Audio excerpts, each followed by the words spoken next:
বিসমিল্লাহির রহমানির রহিম। Building design কোর্সের এটি আমার 34 নম্বর ক্লাস। এই ক্লাস থেকে আমি শুরু করব কিভাবে 3D মডেল তৈরি করতে হয়।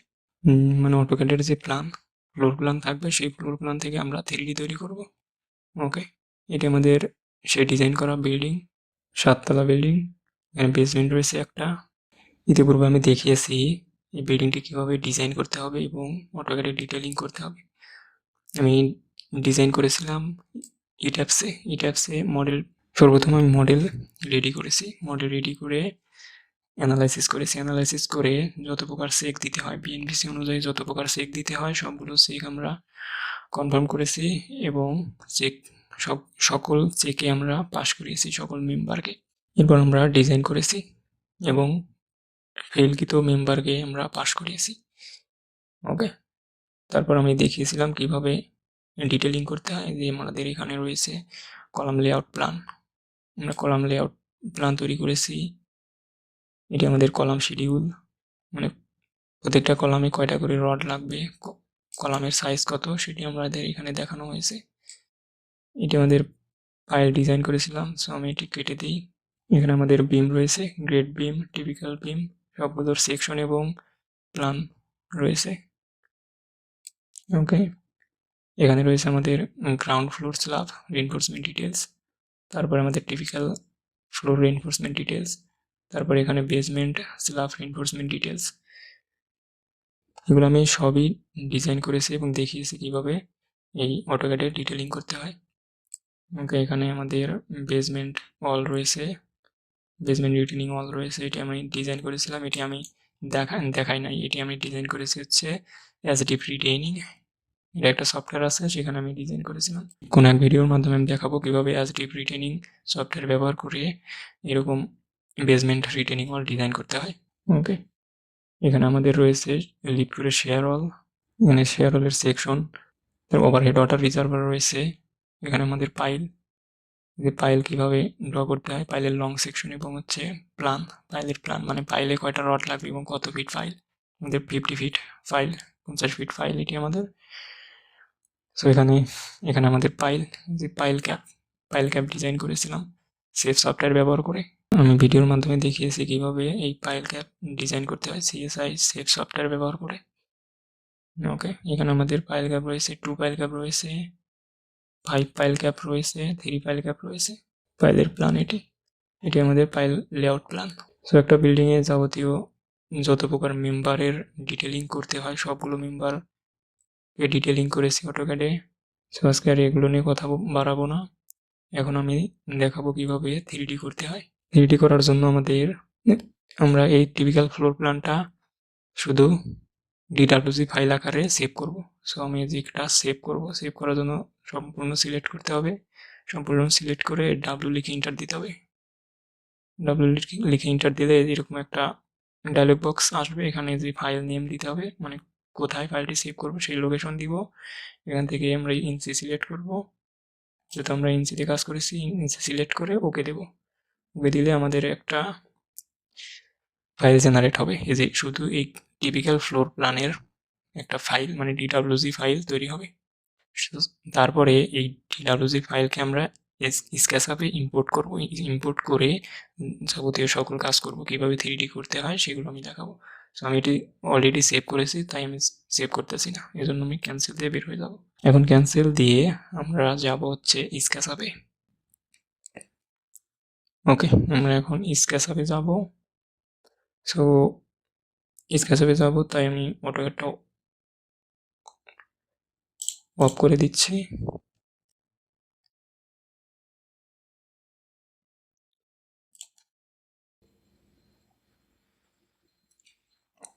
ওকে, আমরা এখন স্কেচআপে চলে এসেছি এবং আমি অলরেডি এটি ইম্পোর্ট করেছি। ইম্পোর্ট করা খুবই সহজ। যে ফাইল আছে, ফাইল থেকে ইম্পোর্টে যাবেন এবং ইম্পোর্ট থেকে 3D থেকে হচ্ছে আমাদের যে ফাইলটি আমরা সেভ করলাম অটোক্যাড থেকে সেটি আমি সিলেক্ট করে ওপেন দিলে এরকম চলে আসবে। যে আমি 3টা নিয়ে এসেছি এবং এখানে আমি একটা 3D অলরেডি তৈরি করেছি, এটি আমি ভিডিও করিনি। ওটির মতো করে সেম ভাবে আমি এখানে 3D করে দেখাবো। কীভাবে 3D তৈরি করতে হয়। সো পজিশন সর্বপ্রথম পজিশন মতো নিয়ে আমরা আর লিখে এন্টার দেব। আর লিখে এন্টার দিলে আমাদের এরকম একটি কমান্ড শো হবে এবং এই কমান্ডের মাধ্যমে যেখানে যেখানে আমাদের অল হবে এবং কলাম হবে সেগুলোকে আমাদের প্রথমে এভাবে সিলেক্ট করে নিতে হবে বা ড্র করে নিতে হবে। এইগুলোতে আমাদের অল হবে। সো আমি এগুলো অলগুলো ড্র করে নিচ্ছি, আর লিখে এন্টার দিলেই হবে।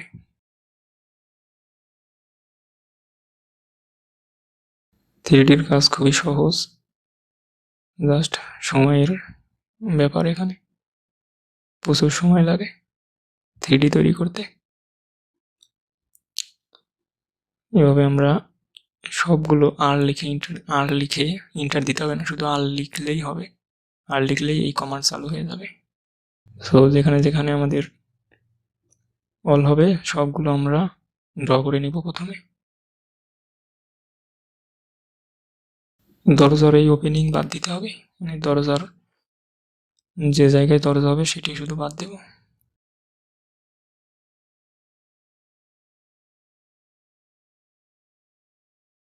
দরজার অংশগুলো বাদ দিয়ে সব জায়গায় আমাদের এইভাবে ড্র করে নিতে হবে। যেখানে যেখানে ওয়াল হবে সেখানে সেখানে ড্র করব। এক্সটার্নাল ওয়াল এবং পার্টিশন ওয়াল সবগুলো ড্র করতে হবে।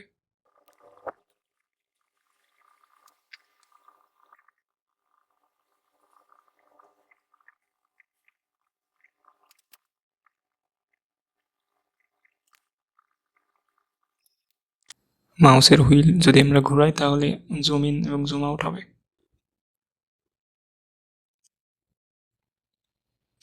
অতিরিক্ত অংশগুলো আমরা সিলেক্ট করে জাস্ট ডিলিট করে দেব যদি এরকম অতিরিক্ত অংশ চলে আসে।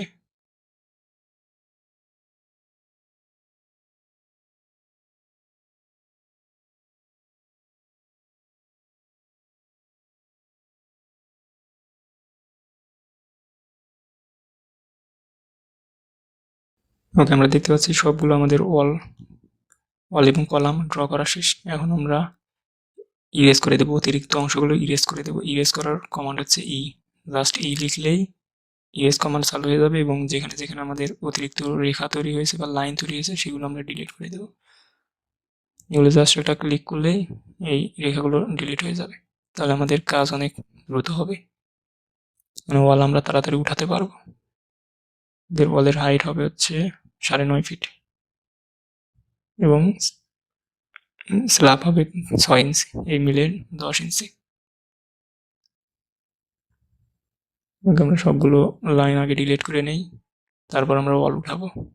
এটি আমাদের ওপেনিং থাকবে, এখান দিয়ে আমাদের হচ্ছে টয়লেটের পাইপ যাবে, স্যানিটারি পাইপ। এই জন্য এখানে 6 ইঞ্চি বা 8 ইঞ্চির মতো ফাঁকা রাখা হয়েছে। ওকে, সবগুলো লাইন আমরা ডিলিট করে দেব, ইরেজ করে দেব।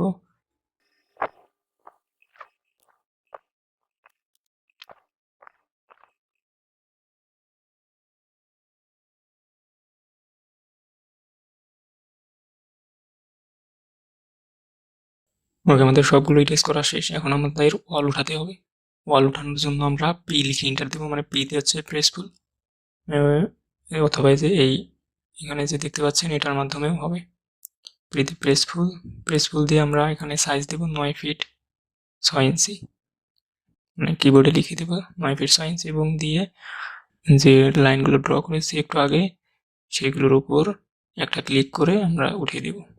কলাম এবং ওয়ালের উপর প্রেসফুলের এই অ্যারোটা রেখে ডাবল ক্লিক করতে হবে, তাহলে আমরা সহজেই ওয়াল ড্র করে ফেলতে পারবো।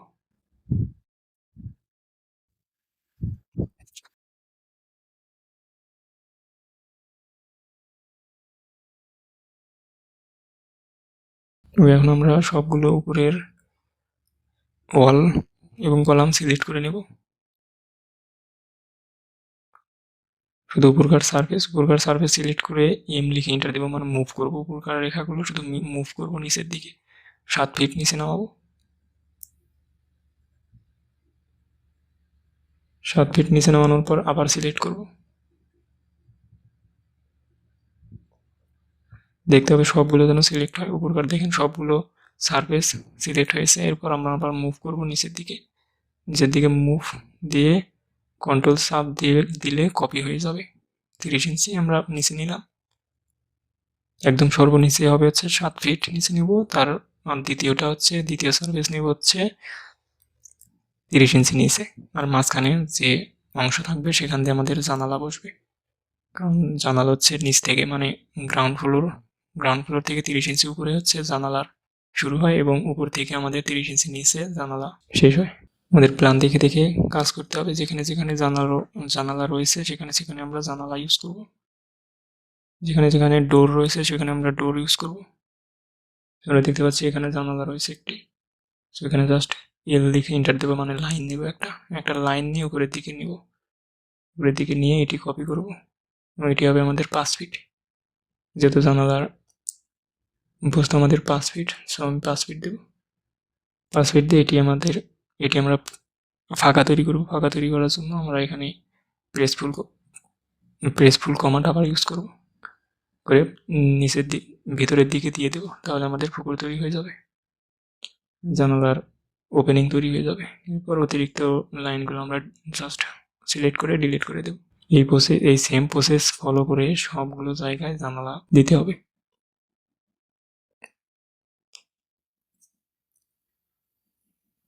আমাদের অবশ্যই প্ল্যান দেখে দেখে কাজ করতে হবে, না হলে ভুল হবে। কোথায় জানালা রয়েছে, যেখানে যেখানে জানালা রয়েছে সেখানেই আমরা জানালা ইউজ করবো 3D তে। আমাদের নর্মাল বেডরুমের স্ট্যান্ডার্ড জানালার সাইজ হচ্ছে 5 ফিট বাই 4.5 ফিট এবং টয়লেটের হচ্ছে 2 ফিট বাই 1 ফিট। 2 ফিট যাবে হরিজন্টাল এবং 1 ফিট যাবে ভার্টিক্যাল। কিচেনের জানালার সাইজ হচ্ছে স্ট্যান্ডার্ড সাইজ হচ্ছে 3 ফিট বাই 4.5 ফিট অথবা 4 ফিট বাই 4.5 ফিট। এটি আমাদের রান্নাঘরের জানালার সাইজ, স্ট্যান্ডার্ড সাইজ। এখানে আমাদের টয়লেট, সো টয়লেটের এখানে জানালা দিচ্ছি, উচ্চতা হবে 1 ফিট।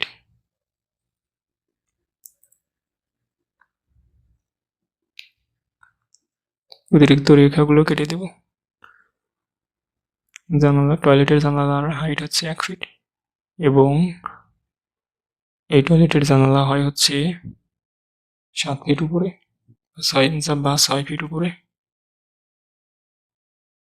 গ্রাউন্ড লেভেল থেকে বা সারফেস থেকে। এই সেম প্রসেস ফলো করে সবগুলো রুমের জানালা ড্র করতে হবে।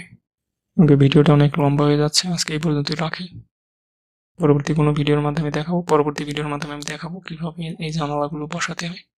জানালা বসাবো, তারপরে হচ্ছে ম্যাটেরিয়ালস তৈরি করব, কোথায় কোন ম্যাটেরিয়ালস ইউজ করব সেগুলো আমরা ইম্পোর্ট করব। তারপরে আমাদের এটি যেহেতু 7 তলা বিল্ডিং, তারপরে আমরা এই একটা ফ্লোর তৈরি করার পর সম্পূর্ণ একটা ফ্লোর তৈরি করে নেব।